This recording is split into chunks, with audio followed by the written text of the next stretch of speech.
パエリア以来かもしんない。これはうまいわっていうスペイン料理に出会えたのが。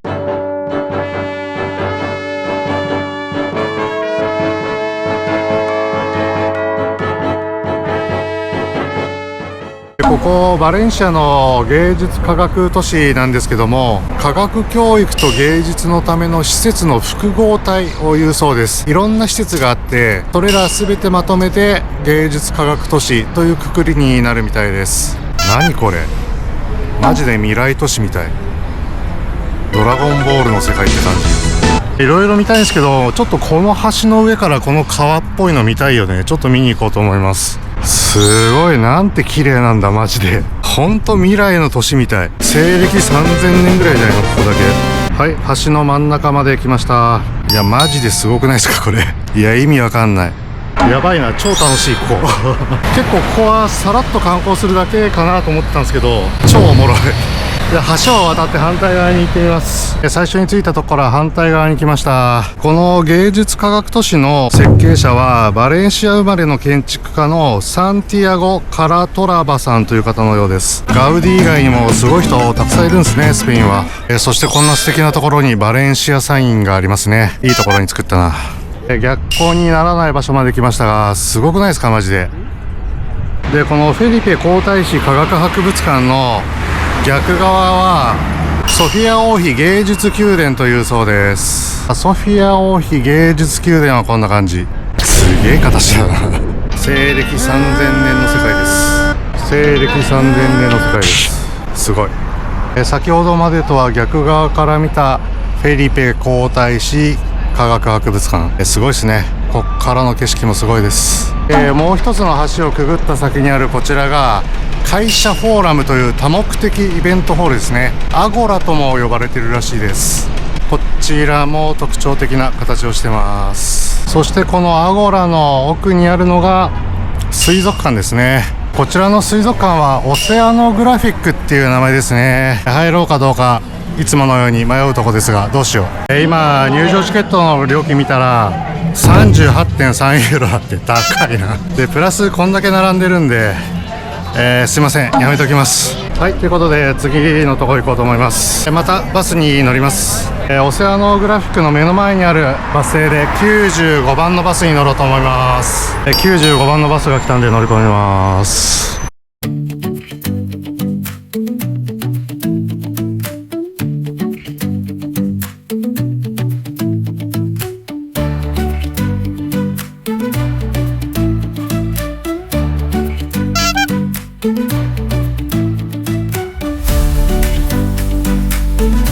今バス降りまして、こちらのバス停で4番のバスに乗り換えます。はい、4番のバス来たんで乗り込みます。メルカートセントラル駅でバス降りました。でここから徒歩3分ぐらいのところにバレンシア中央市場、そちら行こうと思います。今日は朝飯も大して食ってないんで、なんか食ってなんか飲もうと思います。はい、着きました。メルカートセントラルバレンシア中央市場でございます。早速ですね、飲みたいと思ってたオルチャータの文字があるので、ここでオルチャータ飲もうと思います。喉渇いてたんで、ちょっとこのメルカドを紹介する前に頼んでしまいました。オルチャータという、これはバレンシア名物のタイガーナッツのミルクらしいです。お値段3ユーロでした。いただきます。めちゃくちゃ表現が難しいですね。とりあえずベースはミルクですよ。ほんのり甘いミルクにすごい表現が不適切ですけど砂が入ってる感じです。でもそこそこうまいんですよ。オルチャータごちそうさまでした。なんか飲めば飲むほどうまく感じてきましたね。うまかったです。で引き続き何か探します。今度は何か食いたいですね。改めて中央市場メルカドでセントラル、映しますがこんな感じです。土平日の昼間ですけどやっぱり賑わってますね。うまそうなもんいっぱいあるな。串焼きとか超いいじゃん。結構生肉を売ってるお店が多いんですよね。だから観光客だけじゃなくて地元の方が買い出しに来たりする店が多いように思います。刺身って書いてある。刺身このまま食えるってことかな。牡蠣食えるんだ。いいね。ここにも刺身って書いてある。牡蠣とあとウニもあるんだね。いいね。すげえ、めっちゃうまそう。この辺の焼き菓子うまそう。パエリアも食えるんですね。これ昨日私が食べたパエリアでバレンシアーナだ。ウサギと思われるものとかチキンとかある。大体見て回ったので食べたいもん決まったんですけど、この辺の区画の見た目が全部一緒だから戻れない。どこなのか全くわからない。もう迷路だ迷路。ちょっと腹がどうなるか心配ですけど、牡蠣食おうと思います。牡蠣、今ウニ1個と牡蠣2つ頼みました。ウニいくらだよくわかんねえな。牡蠣は2つで5ユーロ。お会計 6.5 ユーロだったんで、ウニ 1.5 ユーロみたいですね。いただきます。では牡蠣、最初はレモン絞らずにこのままいただきます。結構しょっぱい。変な添加物じゃなくてウニの塩辛さ。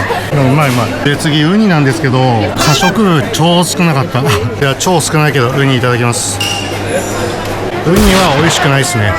正直ウニはやめた方がいいと思います。美味しくないです。ただ牡蠣はうまいです。では2つ目の牡蠣はレモン絞っていただこうと思います。はい、いただきます。牡蠣はうまい。今ちょっと日本語喋ってくれる店員のおっちゃんがタコくれました。いただきます。あ、うまい。うまい。ビエンビエン。うまい。続いてこのブニュエロスというものを頼みました。このブニュエロスは小麦粉を揚げて作られるスペインの揚げ菓子だそうです。ドーナツのような感じですね、見た目は。このブニュエロスはタラが入ってるらしいですね。いただきます。こんな感じです。で柔らかいです。意外にも皮は結構もっちりしてますね。まずくはないけど、たくさん食べるものではないかな。だからこんぐらいの量でちょうどいいですね。値段はこれで2ユーロでした。中はこんな感じですね。タラと思われるもののすり身が入ってる感じですかね。そこそこです。最後にですね、バレンシアといえばオレンジっていうイメージ勝手に持ってるので、正しいかどうかわかんないけどオレンジジュース飲もうと思います。実用的な素晴らしい機械ですね。 300ml 頼んだんで3ユーロですね。いい機械ということで3ユーロで買いました。 300ml ですね。ではバレンシアオレンジ生搾りジュースいただきます。 100%。 うまいね。うまいけど日本で買うオレンジと別に変わらないと思う。ということは美味しいです。では観光再開します。今のメルカドの地下にトイレがあってトイレ行ってきました。で1ユーロかかりました。有料ですが大して綺麗ではありません。今行ってきたメルカドを含めてこの辺は旧市街になりますね。先ほどの芸術科学都市とは全然違います。別世界のようです。どっちかというとヨーロッパといえばこんな感じですよね。バレンシアの観光の定番はこの旧市街になりますね。一つのデカめなパンを鳩がみんなで取り合ってます。ちぎってあげた方がいいかな面白いなこれ。みんなでサッカーやってるような感じ。バレンシアにもこういうヨーロッパっぽい素敵な道、建物があります。はい、でやってきたのがこちらセラノスの塔というところになります。昔中世の頃はバレンシアの旧市街は城壁で囲まれてたらしいんですよね。このセラノスの塔は城壁とつながっていて正門としての役割を担っていたそうです。これ想像してたよりイメージしてたものより全然いいわ。建物綺麗、そして思ったより高かった。では塔の中入ってみましょう。こんな感じでいい感じですね。ではですね、有料っぽいんですけど、この塔に登ってみようと思います。塔の入場料2ユーロっぽいですね。カードで2ユーロ払ってきました。では登りたいと思います。塔の横側から入るみたいですね。塔の中腹部分はこんな感じで、上の方行きゃもっとめちゃくちゃ景色がいいんだと思います。はい、一番上まで上がってきました。それで今私が歩いてきた旧市街側がこんな感じですね。そしてこっちが新市街側ってことになるのかな。セラノスの塔こんな感じでした。2ユーロなんで後悔はないんですけど、個人的には別に登らなくていいんじゃないかなと思いますね。では次の場所へ向かいます。またですね、さっきのメルカドの方向に戻る形になります。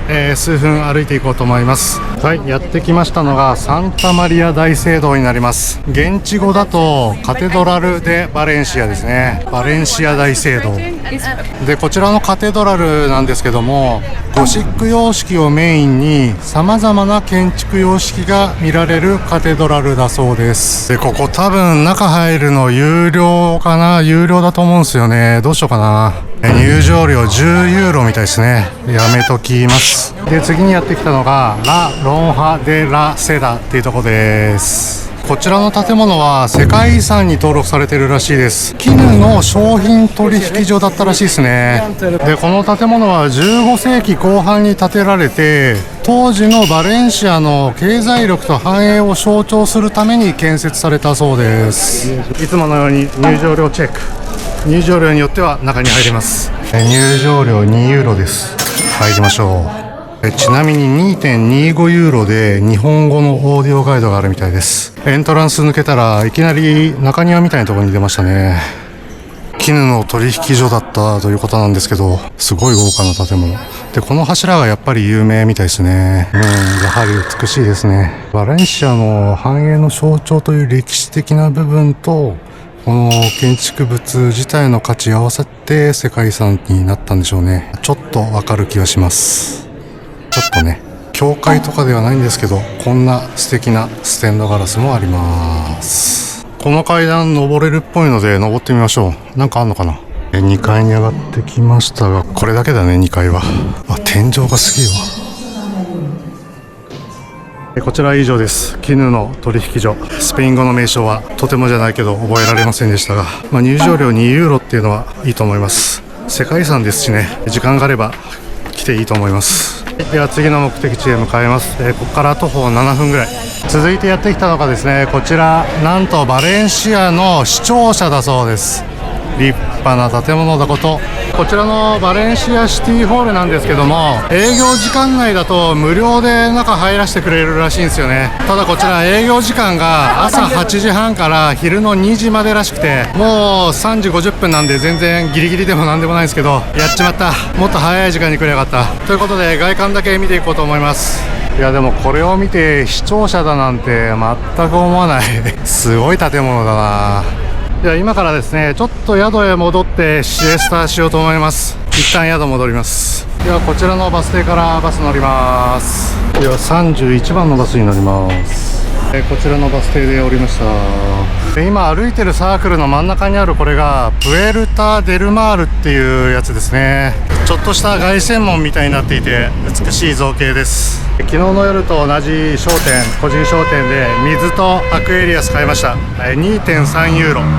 はい、4時18分に宿に戻ってきました。ちょっと宿で休憩します。時間は5時56分になりました。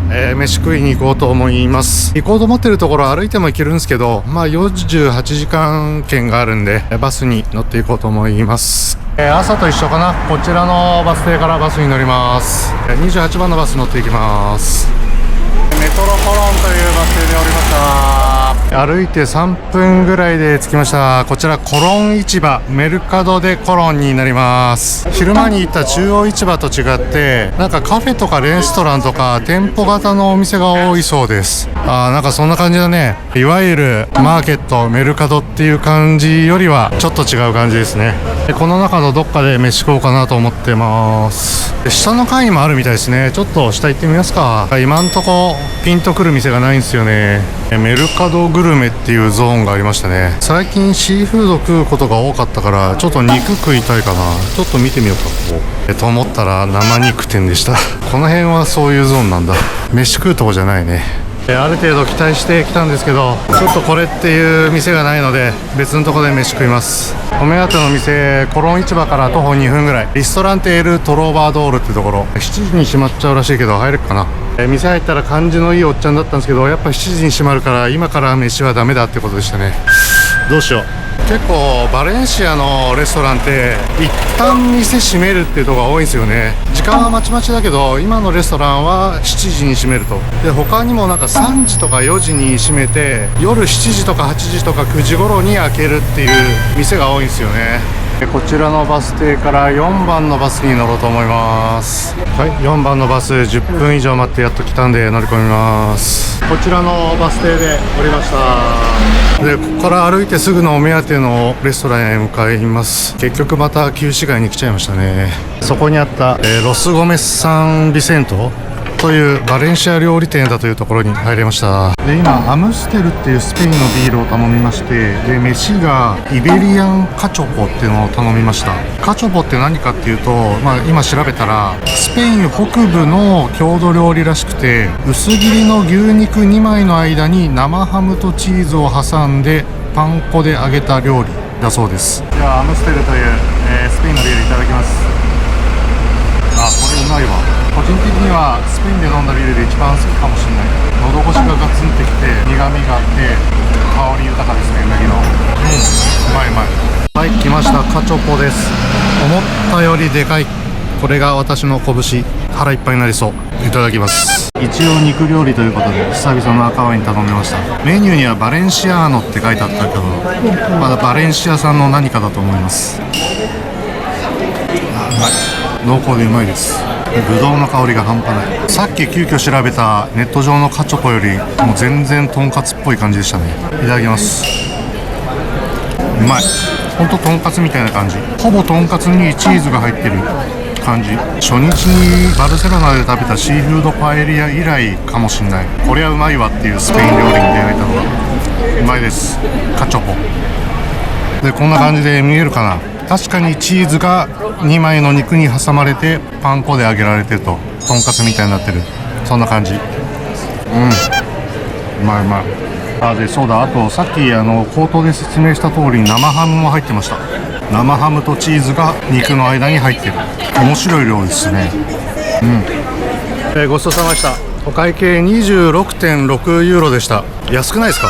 バルセロナが高くて麻痺してんのかもしれないけど、ビールも赤ワインも飲んでこれは安い気がしますね。であとサーブしてくれた店員のお姉さんもめちゃくちゃいい感じでしたね。今の店案外良かったな。めちゃくちゃ良かった。しかも昼間来たこのカテドラルのすぐ近くなんですよ。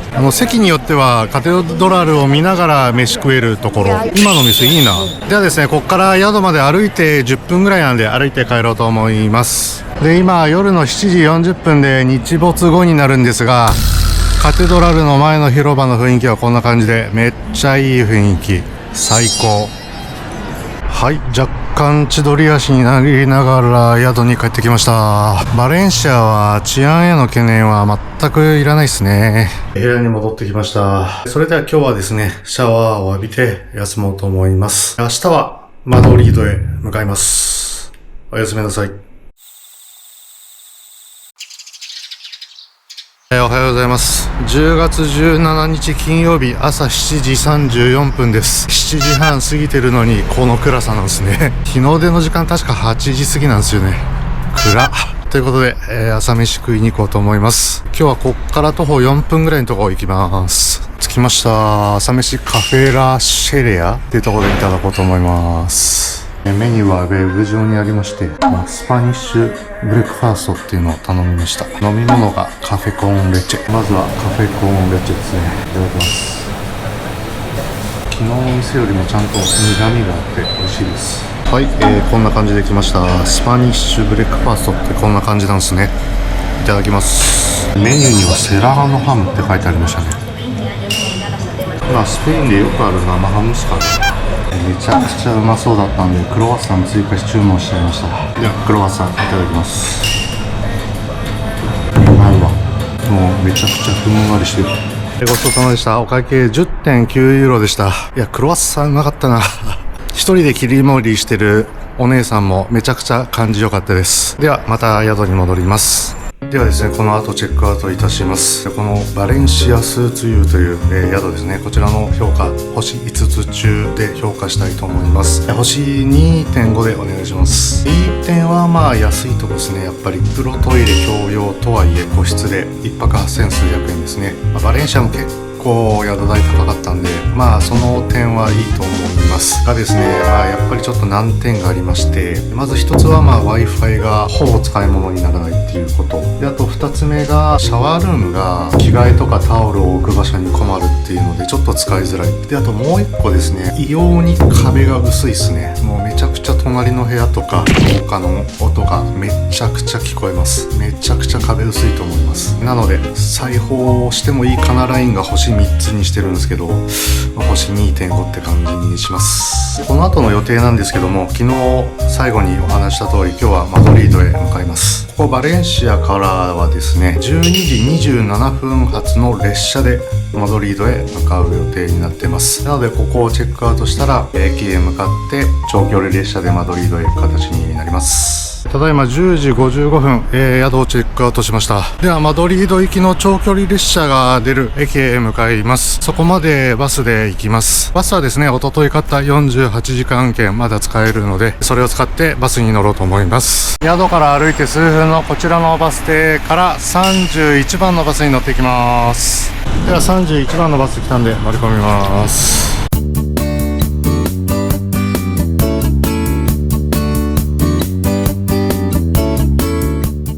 はい、ホアキンソローリャ駅かな、で降りました。そしてバス停の目の前にあるこちらバレンシアホアキンソローリャ駅からマドリード行きの列車に乗ります。駅舎の中入ったらこんな感じですね。もうバレンシアは人が少なくてめちゃくちゃ快適だ。最初スペイン着いた時マドリードのアトーチャ駅行ったけど、あそこ人多すぎでもう嫌になったから私が乗る列車上から2番目にちゃんと表示されてますね。マドリードのチャマルティンっていう駅行きになります。鉄道会社はイリョってやつですね。鉄道会社のオフィスとかファーマシーですね。あとレストラン、カフェとかもあります。それではですね、スペインバレンシア編の動画は以上となります。面白かったとか役に立ったとか思っていただけたらチャンネル登録よろしくお願いします。次回はスペインマドリード編になります。マドリード編の動画でお会いしましょう。